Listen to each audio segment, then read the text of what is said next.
जय हिंद। Welcome to exam trick YouTube channel. मैं कपिल त्यागी। हाल ही में देश में विपक्ष के द्वारा पहली बार राज्यसभा के सभापति यानी उपराष्ट्रपति को उसके पद से हटाने के लिए राज्यसभा में अविश्वास प्रस्ताव लाया गया है, जो राजनीतिक चर्चा का विषय बना हुआ है।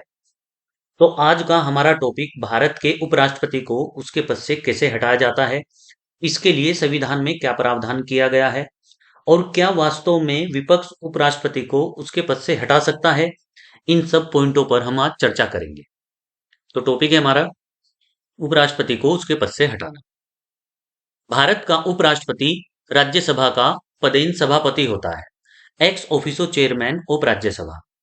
भारत का जो भी उपराष्ट्रपति बनेगा वो राज्यसभा का सभापति बनेगा। हाल ही में संसदीय इतिहास में पहली बार राज्यसभा के सभापति के खिलाफ अविश्वास प्रस्ताव लाया गया है। उपराष्ट्रपति को उसके पद से हटाने का प्रावधान संविधान के अनुच्छेद 67 के क्लोज बी में दिया गया है। भारत की संसद में दो सदन हैं, लोकसभा और राज्यसभा। लोकसभा और राज्यसभा दोनों सदनों के सांसदों के द्वारा भारत के उपराष्ट्रपति के चुनाव में भाग लिया जाता है, या दोनों सदनों के सांसद भारत के उपराष्ट्रपति के चुनाव में भाग लेते हैं। और जो भारत का उपराष्ट्रपति बनता है वो राज्यसभा का सभापति बनता है या सभापति के रूप में काम करता है। तो मेन पॉइंट यहाँ पर यह है कि राज्यसभा के सभापति जो भारत के उपराष्ट्रपति हैं, उन्हें उनके पद से हटाने के लिए स्टार्टिंग प्रोसीजर राज्यसभा के द्वारा ही शुरू की जाएगी।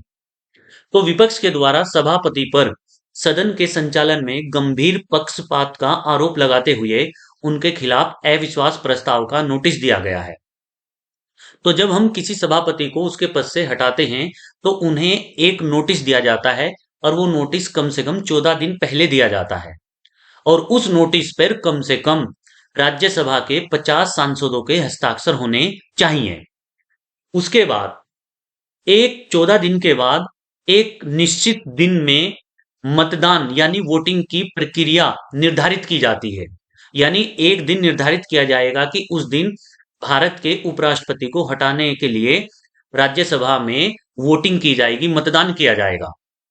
तो अब राज्यसभा में मतदान की प्रक्रिया होगी, जिसमें यह प्रस्ताव उस दिन जिस दिन मतदान होना है उस दिन राज्यसभा के कितने सदस्य उपस्थित हैं, प्रेजेंट हैं, प्लस उनमें से कितने सदस्य वोट कर सकते हैं, उन सदस्यों के बहुमत से उपराष्ट्रपति को हटाने का प्रस्ताव पास होना चाहिए।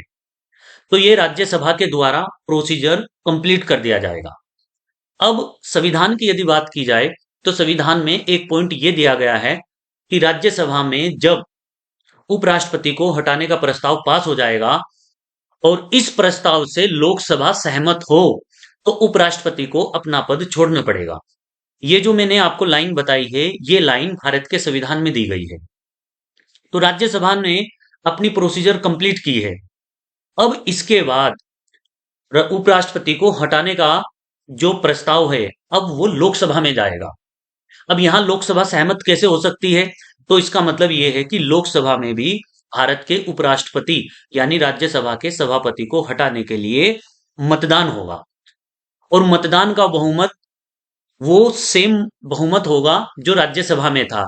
यानी लोकसभा में जिस दिन मतदान होगा तो लोकसभा में उस दिन लोकसभा के कितने सांसद उपस्थित हैं, प्लस उसमें से कितने सांसद वोट कर सकते हैं, उपस्थित एवं मतदान करने वाले सदस्यों के बहुमत से यदि लोकसभा में भी यह प्रस्ताव पास हो जाए तो भारत के उपराष्ट्रपति को अपना पद छोड़ना पड़ेगा।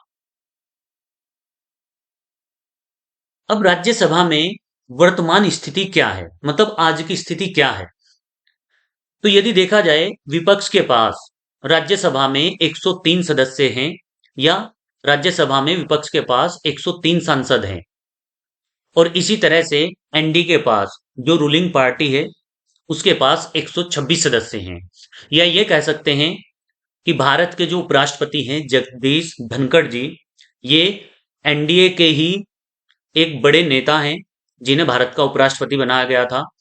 यानी जो रूलिंग पार्टी है, जो मौजूदा सरकार है एनडीए की, ये भारत के उपराष्ट्रपति के पूरे समर्थन में है, सपोर्ट में है। तो एनडीए के पास बहुमत है, राज्यसभा में सदस्य हैं 126 और विपक्ष के पास है 103 सदस्य। यानी कि जगदीश धनखड़ जी के साथ जो एनडीए के मेंबर हैं उनकी संख्या अधिक है विपक्ष की अपेक्षा। तो ऐसे में उपराष्ट्रपति धनखड़ को हटाने का प्रस्ताव पारित होने की गुंजाइश नहीं है, क्योंकि विपक्ष के पास वो पूरी संख्या बल नहीं है जो संख्या बल उपराष्ट्रपति को हटाने के लिए आवश्यक होती है। दूसरा पॉइंट, अभी वर्तमान में 11 दिसंबर 2024 को संसद का सत्र चल रहा है और ये सत्र 20 दिसंबर 2024 को समाप्त हो रहा है। यानी इस सत्र में अभी केवल 9 दिन ही शेष बचे हुए हैं।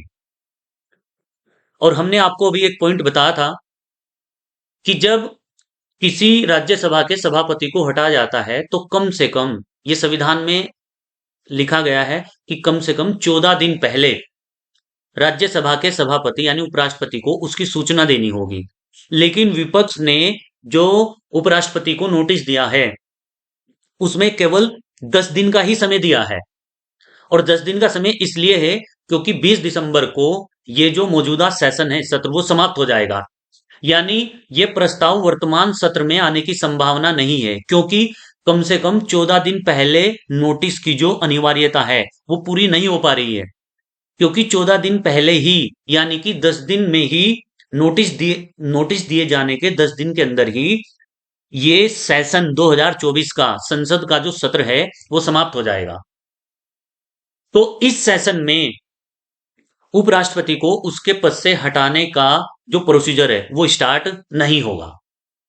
अब ये प्रोसीजर 2025 में जब संसद का मानसून सेशन शुरू होगा, स्टार्ट होगा, तो उसी समय विपक्ष के द्वारा इसे आगे बढ़ाया जा सकता है। इससे पहले ये प्रोसीजर अब चालू नहीं होगा। तो थैंक यू वेरी मच। हमारे चैनल को सब्सक्राइब करें और वीडियो को लाइक और शेयर करें।